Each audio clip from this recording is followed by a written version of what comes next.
This nugget focused on project quality management. It ensures that all of the deliverables that the project is going to undertake to satisfy the business requirements will be delivered at the quality that the business expects. This is accomplished through the first step, which is planning the quality.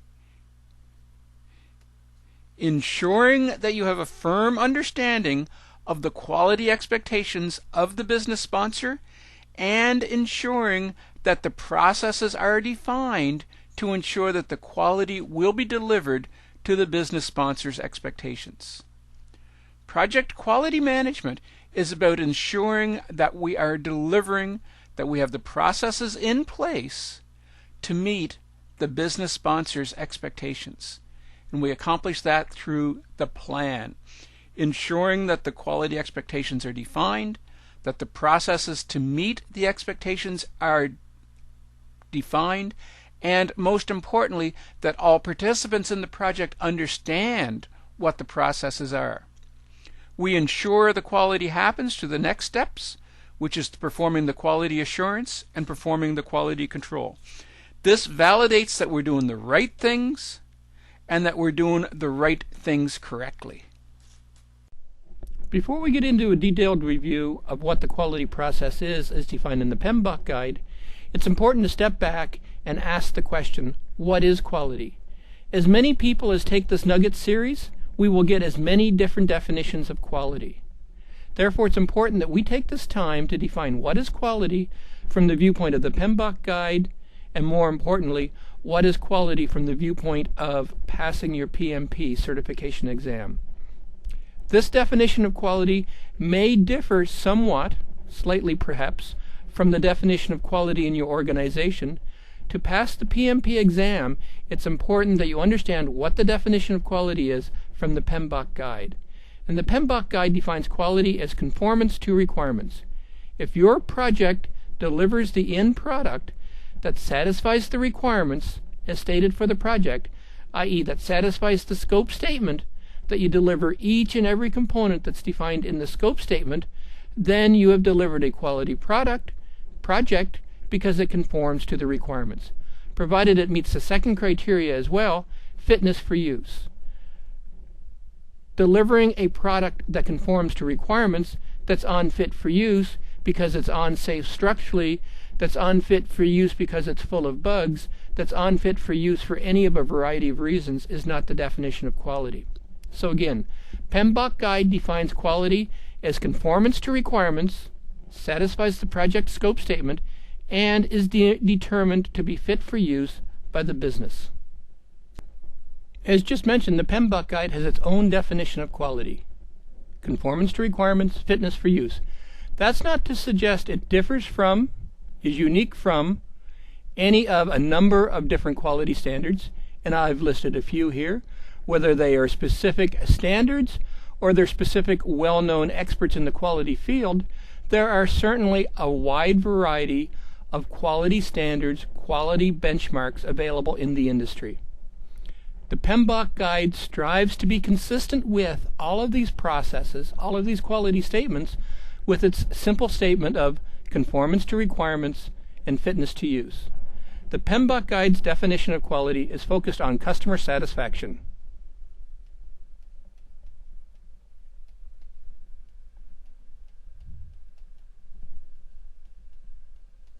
Ensuring that the product that you deliver satisfies the business expectations, ensuring that the product, the project that you complete satisfies all of the expectations, all of the requirements as defined by the customer, and the customer is satisfied. Another key premise of the quality process as defined in the PMBOK guide is prevention versus inspection. The PMBOK guide is focused on building prevention into the project plan to ensure that you're doing the right things right the first time, as opposed to potentially a more traditional approach to quality where you inspect after the fact and reject those components of the project that don't meet the quality specification. So again, customer satisfaction, building the right thing with a focus on prevention, ensuring they're doing the right things right the first time, with an obvious focus on continuous improvement.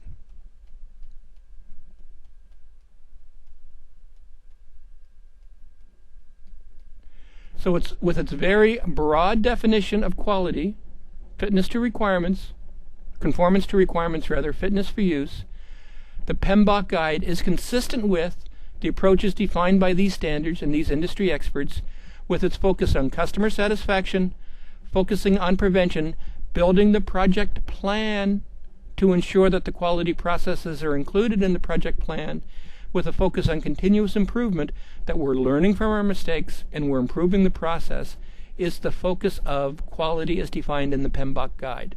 Now it's time to start to explore the various components of the PMBOK guide and the quality process defined by the PMBOK guide. The first step in the quality process as defined in the PMBOK guide is quality planning. Defining the quality standards, identifying the level of quality, identifying the processes that must be included in the project to ensure the project delivers to the quality expectations. And different projects will have different quality expectations. A life-critical, a life-threatening project, rocket launches, shuttles to the moon, control systems for nuclear power plants. These are life-critical, life-threatening applications. They must have extremely high, extremely rigid levels of quality defined in the quality plan. A project to develop a conference room scheduling system to ensure that the conference room in your organization isn't double booked may not have, and I would suggest should not have, the same level of quality built into the project plan. That may be acceptable that there may be a bug. It may be acceptable that the room gets double booked on certain occasions after the third or fourth cancellation. Therefore, the quality expectations for the conference room scheduling system will be very different than the quality expectations for the mission-critical, life-threatening application. You need to understand what the customer's expectation for quality is going to be. You need to understand what the customer's expectations for grade is going to be. Or grade, another term, is degree of functionality. How many bells and whistles? How much additional functionality is required for the project? That's grade. That's what the final deliverable is going to look like versus quality. What's the customer's expectation for quality? What is deemed an acceptable project? Is the project acceptable if it is 100% fault-free? And I would suggest in most projects we deliver in business today, the expectation of 100% fault-free is an unrealistic expectation. Time is money. Time spent on ensuring each and every piece of your project is 100% fault-free is potentially time that is not good investment for your organization. And as we'll discuss a little later in this nugget, there may be instances where applying an 80-20 rule, applying 80% of your quality process to the 20% of the function that delivers the most business value may be appropriate. I worked on a project once where we delivered a marketing analysis report to the business on a weekly basis, and the customer's expectation is this marketing analysis report would be delivered by noon on Wednesday. That was their expectation of grade. That was their expectation of what was required. The report delivered by noon on Wednesday. Their quality expectation was that the report would be 80% accurate. They were happy if we could produce this report by Wednesday at noon that was 80% accurate. Their definition of quality was 80% accurate. Now you may think, wow, what kind of report would that be? What good is a report that's 80% accurate? Obviously, the customer would be ecstatic if the report was 100% accurate, but they understood that we had to get sales figures from a large number of stores, from hundreds of stores, that there would be issues getting the sales figures from 100 stores as of midnight the night before, prepared, consolidated, gathered, and distributed for noon the following day, a 12-hour window. If the store had problems, if power failures existed, if communications channels were down, there were all kinds of variables that could result in us not being able to produce the report at 100% accuracy by noon. So therefore, the customer's expectation of quality was 80% accurate, where the grade was the reporting of the sales figures for the past week for as many stores as possible. You need to understand what the definition of quality is going to be. What is their measurement of final project acceptance? If you buy a new home and you go in and do your final walkthrough for the new home, does that home have to be 100% perfect? What if there's a paint chip on a piece of finish going into the kitchen? What if there's a piece of trim missing from one of the closets in the spare bedroom? Would you be willing to accept the home if there were 2 or 3 or 4 or 5 of these minor flaws, with the expectation that the flaws would be resolved, would be fixed within a 1 or 2 week window? Again, that's your definition of quality. So it's absolutely important that you understand what the business's expectations of quality are going to be, how much tolerance they have for errors, for flaws in the final delivery. Again, recognizing that time is money, and the quicker we can get our project completed, the quicker the business is going to realize benefit from that project. There may be instances, again, where the 80-20 rule applies, and you deliver the project with somewhat compromised quality standards. You need to ensure that you're building quality into your project. If your expectation is the team will do inspections, if the team will do walkthroughs, you as a project manager must ensure there is time in the project plan, that there is time allocated to each team member to participate in these walkthroughs, to participate in these inspections. If you don't build the time in to participate, if you don't build that into the project, if you don't build that time into the project plan to give the team members time to participate, to time to complete these walkthroughs and inspections, your quality process is not going to happen. The quality planning process starts at the top. The quality planning process starts with you, the project manager. You need to understand what the quality standards are going to be, what the business's expectations for quality versus grade are going to be, and then you need, and I would like to re-emphasize this, you need to build the quality into the Microsoft plan. You need to build the quality into your project plan to ensure there is time, there are tasks in the plan that the team members can use, that they have relief from other project delivery responsibilities to participate in the quality activities that are defined for your project to ensure, again, that your final product is delivering to the quality expectations for the project. Consistent with the process of building quality into the plan, let's focus a little bit on prevention versus inspection. Prevention is the built-in. Prevention is the walkthroughs. Prevention is the inspections, the tests. Prevention is doing the right things right the first time. If we look at a well-published graph in terms of the cost for fixing problems found throughout a life cycle, if we find the problem during requirements, it costs $1 to fix. If we wait is the wrong word, but if we don't find the problem until we're in analysis, it's going to cost $10 to fix. If we don't find the problem until we're in design, it's going to cost $100 to fix. If we don't find the problem until it's in development, it's going to cost $1,000 to fix. If we don't find the problem until it's in implementation, it's somewhere way up here off the graph at $10,000 to fix. This is a well-published graph, well-respected in the industry, and truly reflective of the costs, why there is so much benefit to prevention, doing the walkthroughs and tests early in your life cycle, as opposed to waiting for the testing phase, which happens right here between development and implementation. We actually do the testing or the inspection, and you start finding the problems where they cost thousands to tens of thousands of dollars to fix. Why is that? If we identify a missing requirement during requirements definition, it's probably as simple as adding a paragraph, adding a bullet to a requirement specification document that says, In addition, the final project must satisfy A.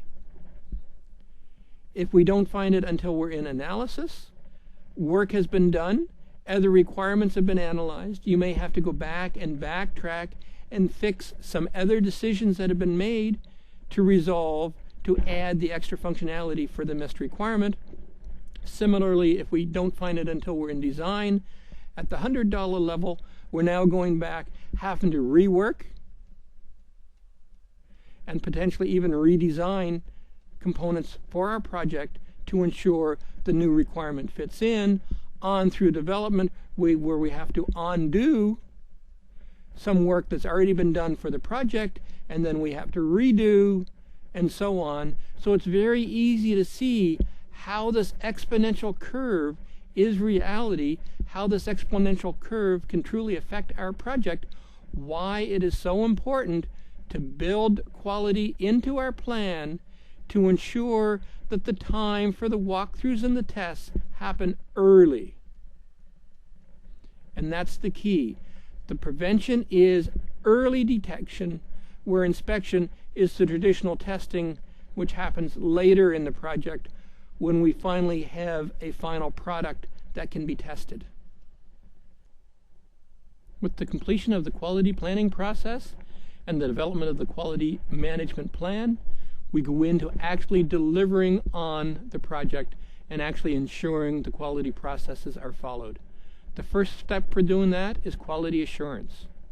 Quality assurance has two main components: ensuring that we're doing the right things and ensuring that we have a quality improvement process in place on our project, that we're doing things better as the project progresses.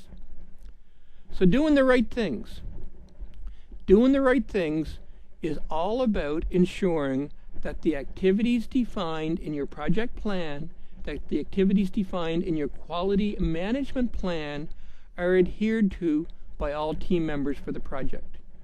If the project plan says participate in walkthrough, if the quality management plan says at minimum of 5 team members need to participate in each walkthrough, quality assurance ensures that A, the walkthroughs take place as defined in the plan, and B, that the right number of team members participate in the walkthrough. If you have a walkthrough that's only attended by 1 or 2 participants, the walkthrough may not be as beneficial, as many issues may not be identified in the walkthrough because you don't have the benefit for the right number of team members participating in the walkthrough. So again, quality assurance is all about doing the right things as defined in the plan, as defined in the quality management plan. Quality assurance is about reducing waste, doing the right things right the first time. Quality assurance is ensuring that non-value added activities are not contained in the project. Non-value added activities are not contained in the project, but all of the right quality added activities are in the plan, and that you're doing the right things. Then we need to step back and review, are the right things as defined in the plan, as defined in the quality plan, are they truly the right things, or is there potential for doing things better? Maybe 6 team members is too many. After reviewing several walkthroughs, we determined that, hey, it doesn't appear that we need 6 team members to participate in a walkthrough. Potentially 4 is the right number. So you review your quality processes, you determine whether in fact they are contributing effectively to the project betterment, and you make changes. So it's continuous improvements. Making sure that the quality process is truly value added, that the quality processes defined in your project will ensure that the final product meets requirements and is fit for use. It's all about doing the audit. There is an element of policing, and I know that's a nasty word in most people's vocabulary, but there is an element of policing in the quality assurance process. We do the audit, and we ensure that the steps defined are being followed. Again, I know I repeat myself, that we defined walkthroughs are to happen, and we defined walkthroughs need to have 6 people. The audit reviews that, ensures that is taking place, And then with our continuous improvement process, we make improvements by reducing the number of participants down to 4, or whatever the appropriate numbers will be. Often, the continuous improvement is the root cause analysis. Why are problems being discovered on the project? Why are we identifying 3 and 4 and 5 errors per walkthrough? Are the requirements incomplete? You do the root cause analysis as part of doing the quality assurance process to ensure that all actions on your project are meaningful and that all actions on your project are contributing to the final deliverables that will be signed off and approved by your sponsor. The next and final step of quality management is quality control. Quality control is all about ensuring we're producing the right results. Quality control ensures that the deliverables being produced, that the work products being produced by the project are providing the right results. The fitness for use,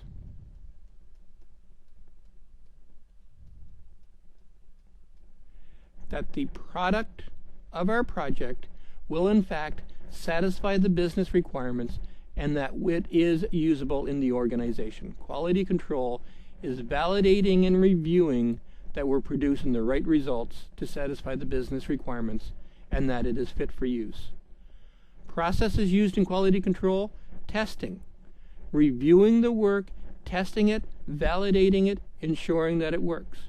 Inspections, validating that it follows standards. Inspections, validating that it follows proper defined procedures for your project. Whether you're constructing code, you're inspecting to ensure it follows the standards for your project. Sampling, reviewing work, doing random sampling to make sure that there are no errors that are not being caught by the regular testing process, and potentially statistical control to ensure that, again, you're doing the proper sampling, the proper testing, the proper inspection to ensure that the quality control, that the production of the right results satisfies the requirements for your project. There's a large number of techniques that can be used in quality control, and we'll review a number of these techniques. One common technique used in quality control are cause and effect diagrams. Another term often used for these diagrams is the fishbone diagram, obviously because it looks very much like a fishbone. In a cause and effect diagram, you understand that you have a negative effect on your project. Let's say you have bugs in your project. You're delivering defective code for your project. Then you go back and you look at the causes. What are the causes? Cause A could be training or lack of training. Cause B could be tools, that you don't have the right tools for the project. Cause C could be, cause D could be, cause E could be, cause F could be. So you'll go through and do a brainstorming session to understand what the various causes could be of why bugs are going to be introduced into your final project. And then you'll go through and say, okay, one of the causes can be training. Is this truly the case? Do I have a training shortfall? What can I do to improve the training situation for my project? One of the causes can be tools. Do I not have the right tools? Do I need to buy more tools? What can I do to improve this situation? And by going through and doing the specific cause and effect understanding, you may be able to focus that says, no, training, I've reviewed training, and it certainly is not the problem. My team says it's not a training issue. I've looked at tools, it's not tools, but hey, here is a possible cause. We don't seem to have any recourse to that. No one has any justification to it. So therefore, that is the cause you can look at as part of your quality control process to ensure, to define what you can do to improve, eliminate cause E, which will effect the removal of the bugs from your final system.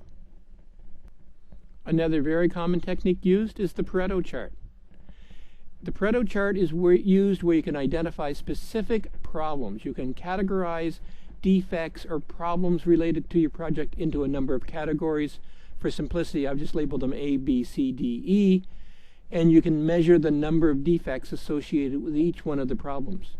So in this case, we see problem A is resulting in 4 defects, and that could be 4 defects per hour, 4 defects per day, 4 defects per release, where problem B is resulting in about 3.5 per release. Problem C is resulting in 3, D has dropped way down to 1, and E and onwards are resulting in less than 1 problem per release, per week, per whatever our measurement period is going to be.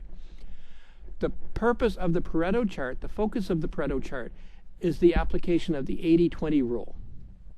If you can identify the 20% of the problems, meaning A and B, and possibly C, that are causing the majority of your problems. So with these 3 problems only, A, B, C, we have caught the majority of all of our problems. If we focus on resolving problems A, problems B, and problem C, we're going to spend 80% of our time focused on resolving those 3 problems. But by doing that, we're dealing with the majority of the problems, and the others, the D, E, and so on. Yes, in an ideal perfect world, it would be nice to be able to eliminate them all, but because, as we discussed earlier in this nugget, time is money, there is always a focus on getting our project delivered as quickly as possible. If we can eliminate A, B, and C, we have dealt with the majority of the problems. So we're going to spend 80% of the time focused on the 20% of the problems, but the big hitters, that's going to ensure our project is going to deliver more successfully, that in quality control, we're focusing our time in the right areas. A quality control technique used when you can take many measurable evaluations for your project is a control chart. With a control chart, you establish the midpoint, the perfect point. If every process in your project was 100%, every measurement would be on the midpoint. You then establish a high point that says any measurements above this high point are deemed to be out of tolerance, and therefore appropriate actions must be taken as part of project control. Similarly, for the low limit, any measurements before the low limit are out of tolerance, and therefore, again, quality control measures must be taken to ensure the project is put back into track. So as you take your individual measurements, you plot them, and you say, measurement, fine, it's within my limits, measurement, fine, within my limits. And as we're going on, we're seeing all of the measurements are within the limits until we reach this point in time. We've done a measurement, and it's below the lower limit, so we have to take corrective action on behalf of the project to correct the action, and we see our corrective action is improving it, but all of a sudden it's improving it to the point that we have now exceeded the high limit. So again, more corrective action needs to be taken to ensure that the process is reversed and that we go back and start to trend back to the midpoint. Another common approach used in control charts is the rule of 7. So if you have 7 consecutive measurements trending in the same direction, that also is a potential indicator of a potential out of tolerance situation. As we saw here, we had 1, 2, 3, 4, 5, 6. In this case, we went out of tolerance before we hit our group of 7. But if we see 1, 2, 3, 4, 5, 6, take one more measurement at 7, again, we have an absolute tendency that if we don't take corrective action, in all likelihood, it's going to continue in that direction and result in corrective actions. Once we hit the low limit, it would be better when we have 7 observable measurements in a consistent direction to take action at that point to remedy the problem, and then maybe our remedy can keep us closer to our midpoint. Probably the most common quality control process discussed today is Six Sigma. Sigma is a Greek term for standard deviation. Six Sigma and the measurement of quality related to Six Sigma is all based on a traditional bell curve. So if you assume all errors, all defects caught on your project are within a standard bell curve, that most of the problems occur near the midpoint for our bell curve, and as we go farther out on the bell curve, the number of errors get fewer and farther between. And sigma is the Greek term for standard deviation, so 1 sigma consists of catching the errors, resolving the errors related to 1 standard deviation plus or minus from our bell curve. 2 sigma is at the plus or minus 2 standard deviations through 3 sigma through 6 sigma. 6 sigma is the term most organizations strive for in terms of the quality process. Put this way, if 1 sigma, 68.26% of the problems are within 1 deviation, meaning you're still leaving room for 32% of problems to be realized for your project. If you go to 2 standard deviations, you're catching 95% of the problems through the 3, which is 99.73, to the most common 6 sigma, where you're catching 99.99% of all problems associated with your project. To put that another way, if you're at 6 sigma, there is 1 defect for every 10,000 units produced by your project. So if you were producing widgets and your process is at 6 sigma, you only have 1 defect per 10,000 widgets that your project, that your organization produces. If you are at 3 sigma, it's 27 defects per 10,000, and on as you go up through the process.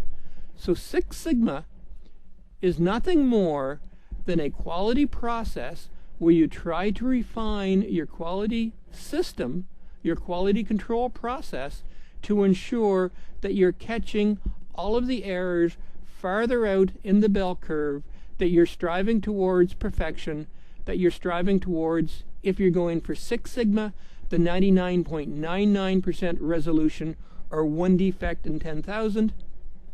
Again, time being money, that may not be appropriate for your organization. Maybe 3 sigma is more appropriate, where you're catching 99.73% of the problems, or numerically you have 27 defects out of every 10,000 measurements made by your project.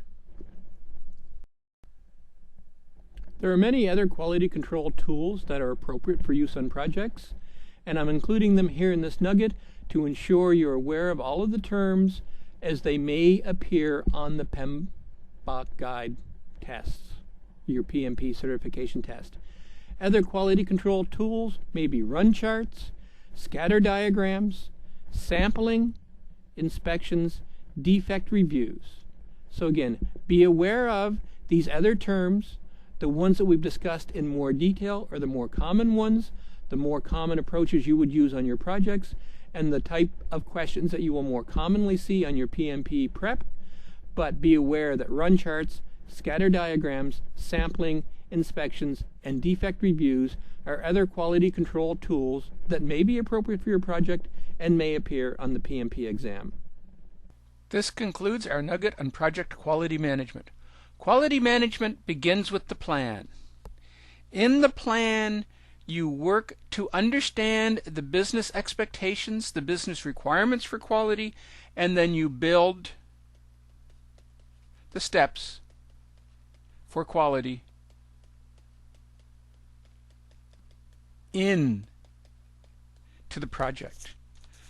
Planning for quality ensures that all of the appropriate steps, all of the tests, all of the inspections, all of the reviews are built into the project in the beginning to ensure that the time exists in the project to allow the team to do the quality assurance and to allow the team to do the quality control. Quality assurance ensures that we're doing the right things, that all of the steps, all of the inspections, all of the walkthroughs, all of the testing, all of the validation, that's quality assurance. Performing those processes are in place to ensure that the quality control, that what we're delivering, the final product of our project, satisfies the business requirements. Quality is not a cost on a project. Quality is ensuring our project delivers successfully. Once we have good quality processes in place, the next step is to build in the continuous process improvement. Look for ways in which you can better the original plan for quality. Look for ways that we can improve our quality assurance and our quality control processes. Look for ways that we can improve our project delivery scenario and then rebuild it in to ensure that the project will continually to build successfully. A component of quality that often people get caught up in is the concept of grade versus quality. Overbuilding, a term often referred to as gold plating, does not improve the quality of a project. Overbuilding simply results in the delivery of functionality that the business didn't want. Grade is delivering exactly what it is that the business wants. Not overbuilding, not gold plating. Grade is building what it is that the project was intended to build with quality that whatever it is we intended to build is delivered at the exact expectations, at the exact usability statement of the business. Quality begins and ends with the PM. As a project manager, you must be committed to quality. You must believe in your heart that quality pays. Quality is not an aspect of successful project delivery that you as a project manager should ever defer, should ever pull back on. Quality is what's going to allow your project to deliver successfully. This concludes our nugget on project quality management. I hope this video has been informative for you, and thank you very much for